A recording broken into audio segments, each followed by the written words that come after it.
자, 여러분 안녕하세요. 반갑습니다. 홍마 선생님입니다. 자, 우리가 이번 시간에는 통합사회 4강으로 넘어오게 되었고요. 드디어 2단원으로 넘어오게 되었습니다. 2단원 단원명을 보면 자연환경과 인간 이렇게 나와 있지. 그래서 우리가 자연환경에 대해서 배우고 그거에 따른 우리 인간 생활을 배워서 자연에 대해서 중점적으로 배워보는 단원이 되겠습니다. 자, 그러면 바로 자연환경과 인간 생활 첫 번째부터 들어가 보도록 합시다. 자, 자연환경과 인간의 생활 양식 이렇게 나와 있지. 세계의 각 지역은 기후와 지형 등 다양한 자연환경이 있어.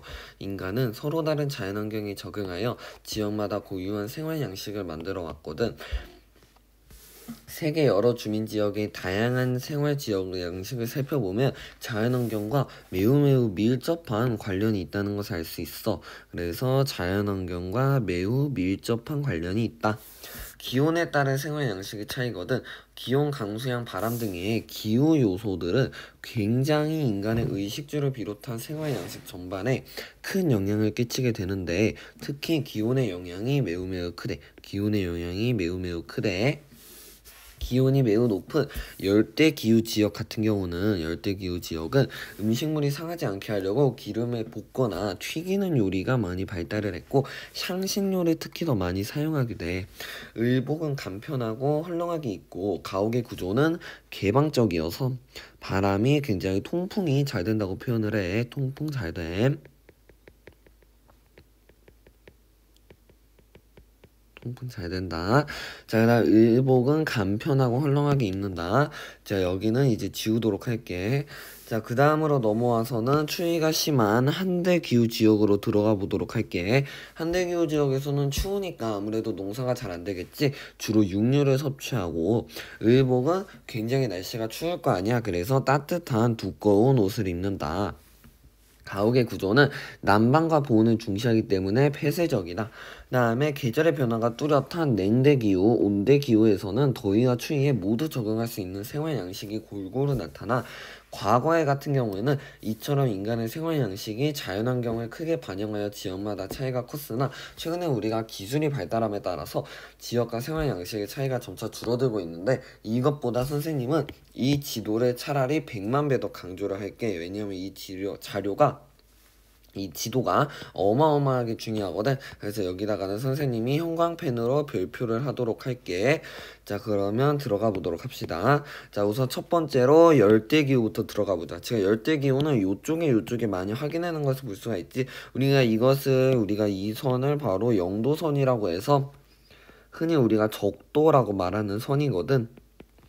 그래서 이 적도 위도를 기준으로 우리가 적도 위도에 가까이 있으면 열대기후라고 해. 그래서 거기보다 조금 더 벗어나 있는 지역을 건조기후라고 하고 한 중간쯤에 한대와 그 온대의 절반 정도에 있는 기후를 딱 적당하고 온화한 기후라고 해서 온대기후라고 하면 되고 온대기후보다 조금 더 위쪽에 있는 것을 냉대기후, 그 다음에 더 위쪽에 있는 것을 한대기후라고 하면 되고 고산기후는 좀 굳이 알아둘 필요는 없지만 굳이 어디 있는지 알아보면은 이쯤에 있는 것을 확인해 볼 수가 있지. 이쯤에 있는 데가 더 고산기후라는 것을 확인할 수가 있겠어. 자, 그러면은 우리가 기온에 따른 지역의 생활 모습 어떤지 한번 보도록 합시다. 여기에도 굉장히 중요하거든요. 여기 형광펜 해주도록 할게. 자, 우선 첫 번째 열대기후, 두 번째 냉대 한대기후 지역 이렇게 나와 있는데 우선 열대기후 지역 같은 경우에는 이런 것들을 보면 이거는 그냥 딱히 참고 자료네. 형광펜을 해버렸네. 여기에는 딱히 참고 자료이기 때문에 선생님이랑 볼 필요는 없을 것 같아. 참고 자료지만 자, 꼭 읽어 보기. 선생님이 이렇게 굳이 레이저로 강조를 하는 건 여러분들이 진짜 해줬으면 하는 바람이 있어서야. 선생님이 이렇게만 강조하고 안 읽는다고 중요한 게 아닌 게 아니야. 이것도 마찬가지로 시험에 나오게 될 거야. 자, 그러면은 이번에는 아까는 기온에 따른 생활 양식의 차이였고 이번에는 강수량에 따른 생활 양식의 차이 들어가 보도록 하겠습니다. 열대기후 지역 중에 1년 내내 강수량이 많은 지역에서는 전통적으로 비가 잘 흘러내리도록 급경사로 지붕을 지었다. 이러한 곳에서는 현대적인 건축물을 지을 때도 많은 강수량을 고려한다. 자, 1년 내내 강수량이 많은 지역에서는 급경사로 집을 지었고, 강수량이 적은 건조기후 지역에서는 초원과 사막이 분포한다. 초원에서는 주로 목축을 하기 때문에 털을 이용하여 집을 짓거나 옷을 해입고, 사막에서는 우리 오아시스 알지? 그 다음에 외래 하천 부근이라고 하는 것은 외부에서 발원하여 이제 흐르는 하천이야. 그냥 하천에서 관계시설을 이용해 밀, 대추야자 등을 재배하고, 그래서 대추하자는 것은 그냥 대추 같은 그런 곡물이야. 또한 집을 지을 때에는 주로 흙을 이용하고 지붕을 평평하게 짓는다. 이 지역의 주민은 강한 햇빛을 막고 수분 증발을 억제하고자 온몸을 완전히 감싼 옷을 입는다. 자, 그 다음에 온대기후로 넘어와서 온대기후 지역 중에서는 흐리거나 비가 내리는 날이마다 주민들이 모자를 쓰거나 비옷을 자주 입고 다니며 우산을 가지고 다닌다. 한편 지중해 연안 기후라고 하는데, 지중해 연안처럼 1년 중 여름철이 또렷하게 건조한 기후가 나타나는 곳에서는 건조한 여름철을 잘 견디는 올리브, 포도 등의 농작물을 주로 재배한다. 자, 그래서 여기 참고도 꼭 보면 되겠고, 자, 그 다음에 여기 나오는 강수량이 많은 지역, 강수량이 적은 지역, 이거는 선생님이 같이 보도록 할게. 강수량이 많고 강수량이 적고. 자, 들어가 보도록 하자. 우선은 지붕의 경사가 어떻다고? 지붕의 경사가 급하다. 바닥을 지면에서 띄워서 지었다. 그 다음에 건물의 처마가 도로 쪽으로 길게 돌출되어 있다. 강수량이 적은 지역에서는 흙으로 집을 짓고 평평한 것을 볼 수가 있죠. 평평. 관계시설을 이용하여 가로수와 잔디를 관리한다. 이게 굉장히 어려운 거야. 하지만 여러분들이 이거를 다 분석할 줄 알아야 된다는 거죠. 그래서 이번 강의가 어렵다고 선생님이 내내 강조를 한 거야. 네, 자, 그 다음에 이번에는 우리가 기온에 따른 생활 양식의 차이, 강수량에 따른 생활 양식의 차이, 그 다음에 마지막으로 지형에 따른 생활 양식의 차이를 보도록 하겠습니다. 들어가 보도록 할게요. 지형에 따른 생활 양식의 차이. 세계에는 산지, 평야, 해안 지역 등 다양한 지역이 나타나는데, 이러한 지형은 각 지역 주민의 의식주를 비롯한 생활 양식에 굉장히 큰 영향을 주거든. 자, 일반적으로 산지 지역 들어가 보도록 할게. 일반적으로 산지 지역은 사만의 정사가 급하고 해발 고도가 높아 인간이 거주하기에 어떻다? 불리하다. 하지만 산지에서도 불리한 점을 극복하고 살아가는 사람이 많아. 산속에서 살아가는 자연인분들 많잖아. 고산 지역에 사는 사람들은, 고산이라고 하는 것은 높을 고자의 산이 높은 지역에 사는 사람들은 감자나 옥수수 등을 재배하거나 경지 개간이 어려운 경우 고산지대에 잘 적응한 가축을 사육하며 이 가축으로부터 이런 것을 얻는다. 한편에 기온이 높고 강수량이 많아 유리한 기후 조건을 갖추고 있는 산지에서는 경사면을 계단식으로 재건하여 농사를 짓는다. 에콰도르의 키토처럼 적도 부근의 고산지대에 있는 도시들은 연중 서늘함으로 오히려 더 무덥고 습한 저지대보다 더 많은 사람이 거주하게 돼. 왜? 서늘하기 때문에. 습한데 서늘하면 사람은 굉장히 좋아하지. 그래서 이쪽으로 더 인구가 유입되는 거야. 그래서 이 도시들을 조금 더 심화적으로 표현하면 인구 유입 도시라고 많이 표현을 합니다.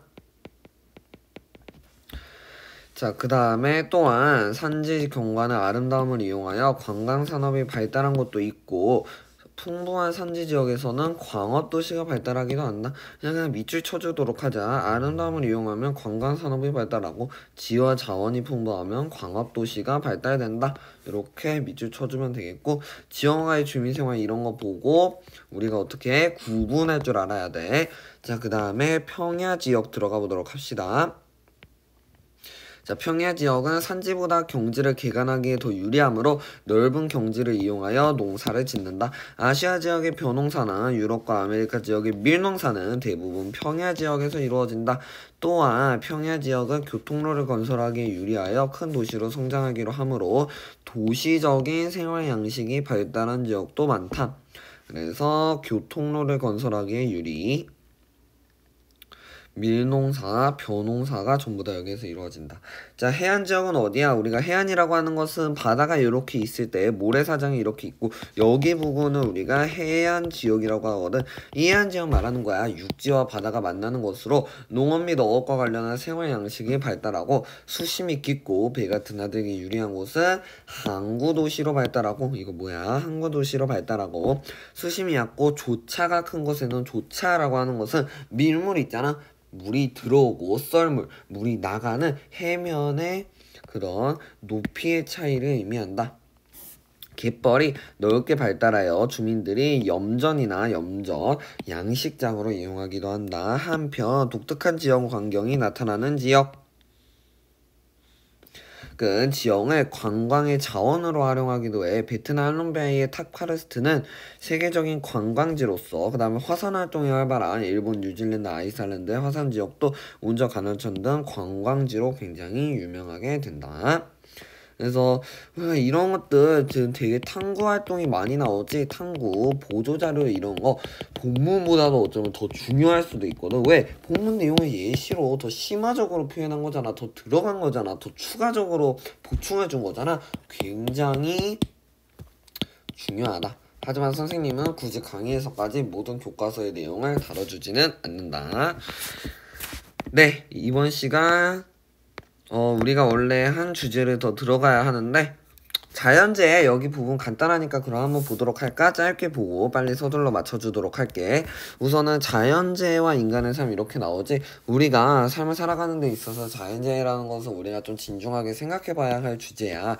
그래서 이번 주제까지 보도록 할게. 우선은 자연재해라고 하는 것은 뭐냐면 기후지형 등의 자연환경 요소들이 인간의 안전한 생활을 위협하면서 피해를 주는 현상을 자연재해라고 하고 크게 분류하면 홍수, 가뭄, 강풍, 폭설, 가뭄 등의 기상재해와